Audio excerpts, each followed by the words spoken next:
സൗദിയിൽ 5 തരം ബൈക്കുകൾക്ക് ഇറക്കുമതി നിയന്ത്രണം ഏർപ്പെടുത്തി. യാത്രക്കാരുടെയും ബൈക്ക് യാത്രികരുടെയും സുരക്ഷ കണക്കിലെടുത്താണ് നടപടി. കുട്ടികൾക്കായി ഇറക്കുന്ന വിവിധതരം ബൈക്കുകൾക്കും വിലക്ക് ബാധകമായിരിക്കും. 5 തരം ബൈക്കുകൾക്കാണ് നിലവിൽ വിലക്കേർപ്പെടുത്തിയിട്ടുള്ളത്. സൗദിയിലെ മെട്രോളജി ആൻഡ് ക്വാളിറ്റി ഓർഗനൈസേഷന്റേതാണ് നടപടി. അരികിൽ സീറ്റ് ഘടിപ്പിച്ച് 2 പേർക്ക് ഇരിക്കാവുന്ന തരത്തിലുള്ള ബൈക്കുകൾ, മുച്ചക്ര സ്വഭാവത്തിലുള്ള ബൈക്കുകൾ, കാർ സ്വഭാവത്തിൽ ഉപയോഗിക്കുന്ന ബൈക്കുകൾ എന്നിവയ്ക്കാണ് പ്രധാനമായും വിലക്കുള്ളത്. ഇത് റോഡുകളിൽ അപകടം വർദ്ധിപ്പിക്കുമെന്ന് ചൂണ്ടിക്കാട്ടിയാണ് നടപടി. പെട്രോൾ ഉപയോഗിച്ചുകൊണ്ട് കുട്ടികൾക്ക് ഉപയോഗിക്കാവുന്ന എല്ലാത്തരം ബൈക്കുകൾക്കും നിയന്ത്രണം ഏർപ്പെടുത്തിയിട്ടുണ്ട്.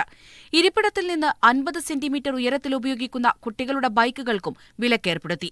കുട്ടികളുടെ സുരക്ഷ കണക്കിലെടുത്താണ് ഈ നടപടികൾ. നേരത്തെ ഡെലിവറി രംഗത്ത് ചില ബൈക്കുകൾക്കും നിയന്ത്രണം ഏർപ്പെടുത്തിയിരുന്നു. ചട്ടങ്ങൾ പുതുക്കിയ ശേഷമായിരിക്കും ഡെലിവറി രംഗത്ത് ഉപയോഗിക്കുന്നവർക്കുള്ള ബൈക്കുകൾ ഇനി ഇറക്കുമതി ചെയ്യാനാവുക.